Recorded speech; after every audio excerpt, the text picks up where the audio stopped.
श्री रामचंद्र की जय हो, माता सीता की जय हो, श्री राम भक्त हनुमान की जय हो, बजरंग बली की जय हो।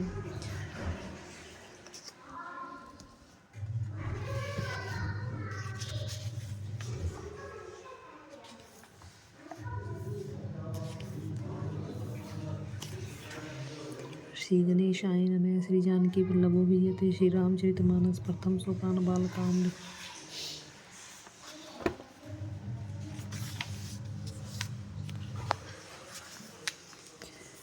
जिसका घर कल्प वृक्ष के नीचे हो, वह भला दरिद्रता से उत्पन्न दुख को क्यों सहेगा। हे शशिभूषण, हे नाथ, हृदय में सविचार कर मेरी बुद्धि के भारी भ्रम को दूर कीजिए। हे प्रभु, जो परमार्थ तत्व ब्रह्मा के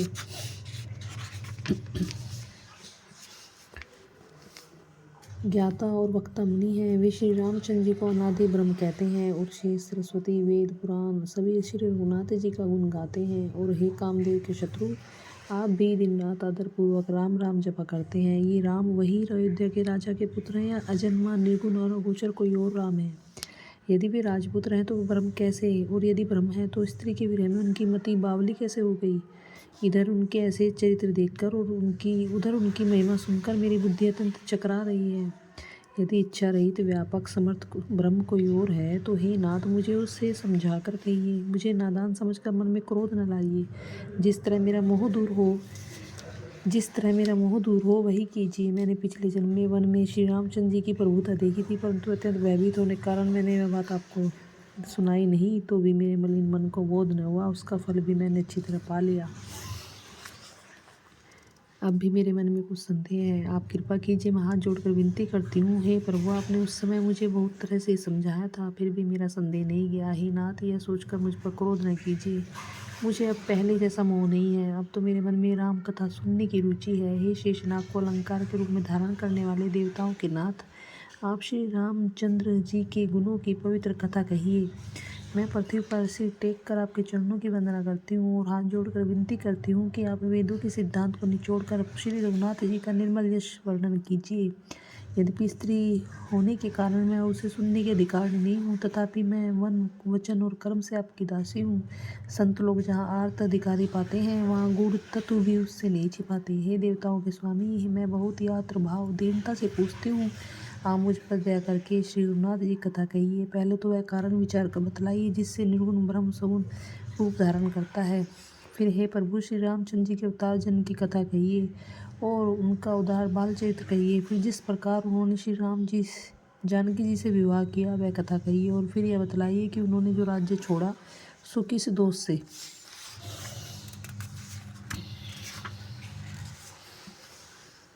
हे नाथ, फिर उन्होंने वन में रहकर जो अपार चरित्र किए और जिस तरह रावण को मारा वह कहिए। हे सुख स्वरूप शंकर, फिर आप उन सारी लीलाओं को कहिए जो उन्होंने राज्य सिंहासन पर बैठकर की थी।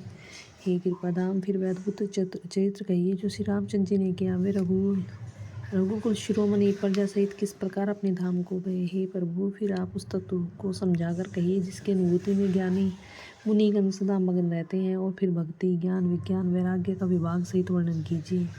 इसके सिवा श्री रामचंद्र जी के और भी अनेक रहस्य छिपे हुए भाव अथवा चरित्र हैं, उनको कहिए। हे नाथ, आपका ज्ञान अत्यंत निर्मल है। हे प्रभु, जो बात मैंने न पूछी हो, हे दयालु, उसे भी आप छिपा न रहिएगा। वेदों ने आपको तीनों लोकों का गुरु कहा है, दूसरे पामर जीव इस रहस्य को क्या जाने। पार्वती जी के सहज, सुंदर और छल रहित सरल प्रश्न सुनकर शिव जी के मन को बहुत अच्छे लगे। श्री महादेव जी के हृदय में सारे रामचरित्र आ गए। प्रेम के मारे उनका शरीर पुलकित हो गया और नेत्रों में जल भर आया। श्री रघुनाथ जी का रूप उनके हृदय में आ गया, जिससे सोम परमानंद स्वरूप शिव जी ने भी अपार सुख पाया।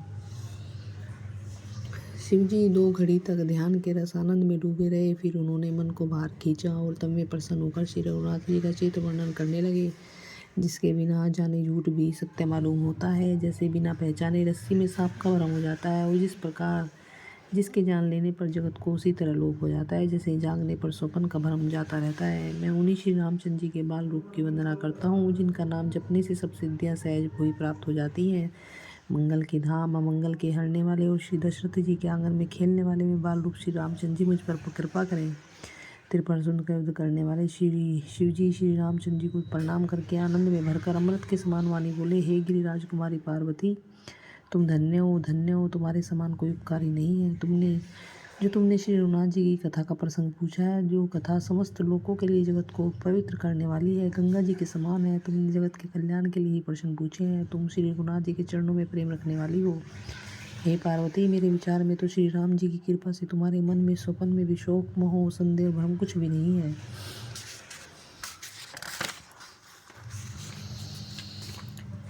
फिर भी तुमने इसलिए वही पुरानी शंका की है कि इस प्रसंग के कहने सुनने से सबका कल्याण होगा। जिन्होंने अपने कानों से भगवान की कथा नहीं सुनी, उनके कानों के छिद्र सांप के बिल के समान हैं। जिन्होंने अपने नेत्रों के से संतों के दर्शन नहीं किए, उनके वे नेत्र मोर के पंखों के पर दिखने वाली नकली आंखों की गिनती में है। वे सिर कड़वी तुम्बी के समान है, जो श्री हरि और गुरु के चरण तल पर नहीं झुकते। जिन्होंने भगवान की भक्ति को अपने हृदय में स्थान नहीं दिया, वे प्राणी जीते हुए भी मुर्दे के समान है। जो जीव श्री रामचंद्र जी के गुणों का ज्ञान नहीं करती, वह मेंढक की जीभ के समान है। वह हृदय वज्र के समान कड़ा और निष्ठुर है, जो भगवान की चीज सुनकर हर्षित नहीं होता। हे पार्वती, श्री रामचंद्र जी की लीला सुनो। यह देवताओं का कल्याण करने वाली और दैत्यों को विशेष रूप से मोहित करने वाली है। श्री रामचंद्र जी की कथा कामधेनु के समान सेवा करने से सब सुखों को देने वाली है, और सत्पुरुषों के समाज ही सब देवताओं के लोक हैं। ऐसा जानकर इसे कौन न सुनेगा। श्री रामचंद्र जी कथा हाथ की सुंदर ताली है, जो संदेह रूपी पक्षियों को उड़ा देती है। फिर राम कथा कलयुग रूपी वृक्ष को काटने के लिए कुल्हाड़ी है। हे गिरिराज कुमारी, तुम इसे आदरपूर्वक सुनो। वेदों ने श्री रामचंद्र जी के सुंदर नाम, गुण, चरित्र, जन्म, कर्म सभी अगणित कहे हैं। जिस प्रकार भगवान श्री रामचंद्र जी अनंत हैं, उसी तरह उनकी कथा, कीर्ति और गुण भी अनंत हैं। तो भी तुम्हारी अत्यंत प्रीति देखकर जैसा कुछ मैंने सुना है और जैसी मेरी बुद्धि है, उसी के अनुसार मैं कहूँगा। हे पार्वती, तुम्हारा प्रश्न स्वाभाविक ही सुंदर, सुखदायक और संत सम्मत है, और मुझे तो बहुत ही अच्छा लगा है। परंतु हे पार्वती, एक बात मुझे अच्छी नहीं लगी, यद्यपि वह तुमने मोह के वश होकर ही कही है। जो तुमने कहा कि वे राम कोई और हैं, जिन्हें वेद गाते और मुनिजन जिनका ध्यान धरते हैं, जो मोह रूपी पिशाच के द्वार ग्रस्त है, पाखंडी है, भगवान के चरणों से विमुख है, और जो झूठ सच कुछ भी नहीं जानते हैं। साधारण मनुष्य इस तरह कहते सुनते हैं। जो ज्ञानी मूर्ख, अंधे और भाग्यहीन है, जिनके मन रूपी दर्पण पर विषय रूपी काई जमी हुई है, जो व्यभिचारी, छली और बड़े कुटिल हैं, और जिन्होंने कभी स्वप्न में भी संत समाज के दर्शन नहीं किए, और जिन्हें अपनी लाभ हानि नहीं सूझती, वही ऐसी वेद विरुद्ध बातें कहा करते हैं, जिनका हृदय रूपी दर्पण मैला है, और जो नेत्रों से हीन है, वे बेचारे श्री रामचंद्र जी का रूप कैसे देखें।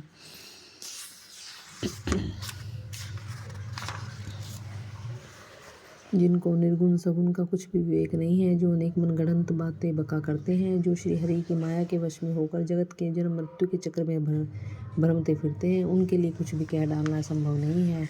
जिन्हें वायु का रोग, सन्निपात, उन्माद आदि हो गया हो, जो भूत के वश हो गए हैं, और जो नशे में चूर हैं, ऐसे लोग विचार कर वचन नहीं बोलते। जिन्होंने महामोह रूपी मदिरा पी रखी है, उनके कहने पर कान न देना चाहिए। अपने हृदय में ऐसा विचार करके संदेह छोड़ दो और श्री रामचंद्र जी के चरणों को भजो। हे पार्वती, भ्रम रूपी अंधकार के नाश करने के लिए सूर्य की किरणों के समान मेरे वचनों को सुनो। शगुन और निर्गुण में भी भेद नहीं है। मुनि, पुराण, पंडित और वेद सभी ऐसा कहते हैं। जो निर्गुण, अरूप, निराकार, अलख, अव्यक्त और अजन्म है, वही भक्तों के प्रेम वश सगुन हो जाता है। जो निर्गुण है वही शगुन कैसे है? ऐसे जैसे जल और ओले में भेद नहीं, दोनों ही जल ही हैं, ऐसे ही निर्गुण सगुन एक ही हैं। जिसका नाम भ्रम रूपी अंधकार के मिटाने के लिए सूर्य है, उसके लिए मोह का प्रसंग भी कैसे कहा जा सकता है। श्री रामचंद्र जी सच्चिदानंद स्वरूप सूर्य हैं, वहाँ मोह रूपी रात्रि का लवलेश भी नहीं है। वे स्वभाव से ही प्रकाश रूप और ऐश्वर्य युक्त भगवान हैं। वे वहाँ तो विज्ञान रूपी प्रातःकाल भी नहीं होता। ज्ञान रूपी रात्रि हो तब भी विज्ञान रूपी प्रातःकाल हो। भगवान तो नित्य ज्ञान स्वरूप हैं। हर्ष, शोक, ज्ञान, अज्ञान, अहंता और अभिमान, ये सब जीवन के धर्म हैं, जीव के धर्म है। श्री रामचंद्र जी तो व्यापक ब्रह्म परमानंद स्वरूप प्रातर प्रभु और पुराण पुरुष हैं। इस बात को सारा जगत जानता है। जो पुराण पुरुष प्रसिद्ध हैं, प्रकाश के भंडार हैं, सब रूपों में प्रकट हैं, जीव, माया और जगत के स्वामी हैं। वही रघुकुल मणि श्री रामचंद्र जी मेरे स्वामी हैं। ऐसा कहकर शिव जी ने उनको मस्तक नवाया। अज्ञानी मनुष्य अपने भ्रम को तो समझते नहीं। वे मूर्ख श्री रामचंद्र जी पर उसका आरोप करते हैं। जैसे आकाश में बादलों का पर्दा देखकर कुविचारी अज्ञानी लोग कहते हैं कि बादलों ने सूर्य को ढक लिया। जो मनुष्य आँख में उंगली लगाकर देखता है, उसके लिए तो दो चंद्रमा प्रकट प्रत्यक्ष हैं। हे पार्वती, श्री रामचंद्र जी के विषय में इस प्रकार मोह की कल्पना करना वैसा ही है जैसा आकाश में अंधकार, धुएं और धूल का सोना दिखना। आकाश जैसे निर्मल और निर्लेप है, उसको कोई मलिन या स्पर्श नहीं कर सकता, उसी प्रकार भगवान श्री रामचंद्र जी नित्य निर्मल और निर्लेप है। विषय इंद्रियों के देवता और जीवात्मा ये सब एक की ही सहायता से एक चेतन होते हैं। अर्थात विश्व का प्रकाश इंद्रियों से, इंद्रियों का इंद्रियों के देवताओं से और इंद्रियों देवताओं का जीव चेतन जीवात्मा से प्रकाश होता है।